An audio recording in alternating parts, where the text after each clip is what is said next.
রাধে রাধে বন্ধুরা, জয় গৌরজানিতাই। আজ তোমাদের জয় মঙ্গলবারের ব্রত কথা তোমাদের বলবো।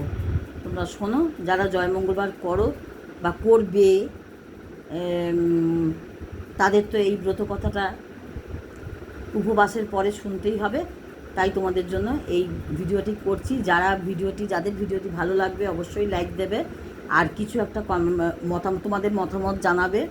আর যারা ফেসবুক থেকে ভিডিওটি দেখবে তারা অবশ্যই পেজটাকে ফলো করবে।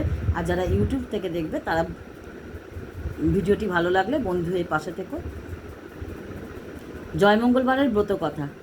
এক দেশে একজন সয়দাগর আর তার একজন বেনে বাস করত। এক দেশে একজন সয়দাগর আর একজন বেনে বাস করত। সওদাগরের 7 ছেলে, মেয়ে একটিও হয়নি। বেনের 7 মেয়ে ছেলে হয়নি। একদিন মা মঙ্গলচণ্ডী বৃদ্ধা ব্রাহ্মণীর বেশ ধরে ছলতে গেলেন। আগে গেলেন বেনের বাড়ি, গিয়ে বললেন, ও মা, 2টি ভিক্ষে দাও গো। বেনে বউ তাড়াতাড়ি ভিক্ষে নিয়ে এলো। ব্রাহ্মণী বললেন, তোমার কটি ছেলে, কটি মেয়ে মা? আমার 7টি মেয়ে, ছেলে হয়নি বাছা। ছেলে হয়নি? আমি ছেলে আটকুড়ো, মুখ দেখি না। মেয়ে আটকুড়ার ভিক্ষাও লই না। এই বলে ব্রাহ্মণী যেমনি চলে যাবে অমনি বেনে বউ পায়ে ধরে কাঁদতে কাঁদতে লাগলো। ব্রাহ্মণী একটি ফুল দিয়ে বললেন, এইটি ধুয়ে খেলে তোমার ছেলে হবে, তার নাম রেখো জয়দেব। এই বলে সেখান থেকে সওদাগরের বাড়ি চলে গেলেন। সেখানে গিয়ে বললেন, ওমা, 2টি ভিক্ষা দাও গো।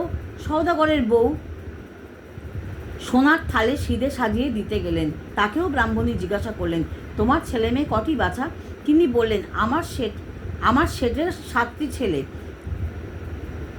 মেয়ে হয়নি। মা মঙ্গলচণ্ডী বললেন, বাছা, আমি ছেলে আটকুড়ার মুখ দেখি না, মেয়ে আটকুড়ার দানও লই না। তা বাছা, এই ফুলটি রেখে দাও, ধুয়ে জল খেও, তাহলে তোমার একটি মেয়ে হবে, তার নাম রেখো জয়াবতী। এই কথা বলে তিনি অন্তর্ধান হলেন। তারা সেই ফুল ধুয়ে খেতে দুইজনেই অন্তঃসত্ত্বা হলো। সওদাগরের মেয়ে হলো, বেনের ছেলে হলো। ছেলের নাম হলো জয়দেব আর মেয়ের নাম হলো জয়াবতী। দুজনে দিন দিন বড় হতে লাগলো। জয়াবতী ফুল তোলে, পুজো করে, মঙ্গলবার করে। কথা শোনে। একদিন জয়দেব বললে, মা, আমি জয়াবতীকে বিয়ে করব। মা বললেন, সে কি বাবা, তুমি গরিবের ছেলে, বড় মানুষের মেয়ে তোমার সঙ্গে বিয়ে দেবে কেন? তারপর মা মঙ্গলচণ্ডী একদিন সওদাগরের বাড়িতে গিয়ে বললেন, ওগো বাছা, তোমাদের মেয়েটি বড় হয়েছে, বিয়ের কি করছো? আমার কথা শোনো, অমুক বেনের ছেলের সঙ্গে মেয়েটির বিয়ে দাও, নইলে মেয়ে বাঁচবে না। এই বলে মা মঙ্গলচণ্ডী অন্তর্ধান হলেন। সওদাগর ভয়ে আকুল হয়ে সেই পাত্রে জয়াবতীর বিয়ে দিলেন। সোনা দান হার বাউটি দিয়ে হাওদা বেঁধে হাতিতে করে বরকনে পাঠিয়ে দিলেন। পথে যেতে যেতে জয়াবতীর মনে পড়ল আজ মঙ্গলবার। তখন জয়াবতী গুনগুন করে কথা বলতে লাগলো। জয়দেব বললে, ও কি জয়াবতী, কি গুনগুন করছো? বিড়বিড় করে বকছো কেন? জয়াবতী বললে, গুণগান কিছুই করিনি, আজ মঙ্গলবার, তাই মা মঙ্গলচণ্ডীর কথা শুনছি। জয়দেব বললে, মঙ্গলবার করলে কি হয়? জয়াবতী বললে, হারালে পায়, স্বামী পুত্র জলে ডোবে না, আগুনে পড়ে না, মরলে বাঁচে, আগুনে পড়ে না, মরলে বাঁচে। খানিক পথে গিয়ে জয়দেব বললে, জয়াবতী, এখানে বড় ডাকাতের ভয়। ওই যে নদী দেখছো, ওইখান থেকে ডাকাতেরা এসে সব লুটপাট করে নিয়ে যায়। তোমার গায়ে সব গয়না আমায় খুলে দাও। জয়দেব গয়না কাপড় খুলে নিয়ে একটি পুঁটুলি করে ঝপাং করে জলে ফেলে দিল। জয়াবতী চুপ করে রইল, কিচ্ছু বললে না। বর কনে ঘরে গেল। জয়দেবের মা আর 7 বোন বরণ করে বরকনেকে ঘরে তুললে। পাড়ার সব মেয়েরা বউ দেখতে এলো।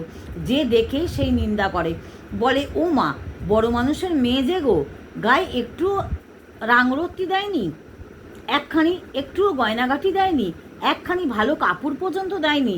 বেনেগিন্নি বললে, চুপ করো বোন, কিছু বলো না, আমার যেমন বরাত। আজ বৌভাত হবে। মা মঙ্গলচণ্ডী দেশে সব মাছ হরণ করলে, কোথাও মাছ পাওয়া গেল না। 7খানা গাঁয়ের বেনে কুটুম খেতে বলা হয়েছে, কি হবে? নদীতে জাল ফেলে একটা প্রকাণ্ড রাঘব বোয়াল পাওয়া গেল। সে মাছ কেউ কুটতে পারলে না, কুড়ুল ভেঙে গেল।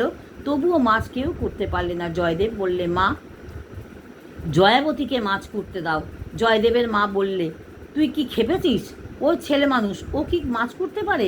হ্যাঁ পারবে, বলে জয়দেব বটি এগিয়ে দিল। জয়াবতী ঘোমটা দিয়ে মা মঙ্গলচণ্ডীর নাম স্মরণ করে যেমনি মাছটি তুলে বঁটিতে লাগিয়েছে অমনি মাছটি দুখান হয়ে গেল। মাছের পেটের ভিতর থেকে জয়াবতীর সেই গয়নার পুঁটুলি জয়াবতীর কোলের কাছে পড়ে গেল।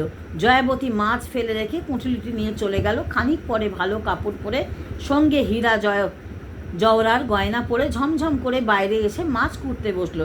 সবাই দেখে অবাক হয়ে চেয়ে রইল। জয়দেব হাসতে লাগলো।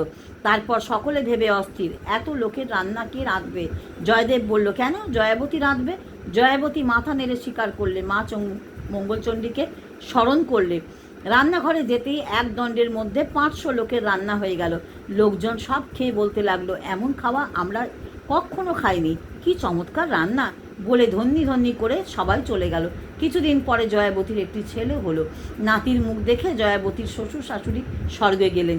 জয়াবতী ছেলেটিকে ঘরে রেখে ঘুম পাড়িয়ে কাজকর্ম করছেন। এমন সময় জয়দেব ছেলেটিকে তুলে নিয়ে কুমোরদের পনের মধ্যে গুঁজে রেখে এলো। তারা যতই পণে আগুন দেয় না কেন ততই নিভে যায়। কুমোরদের গিন্নি গিয়ে দেখে জয়াবতীর ছেলে পণের ভিতর শুয়ে খেলা করছে। সে তখন তাড়াতাড়ি ছেলে নিয়ে জয়াবতীকে দিয়ে দিল।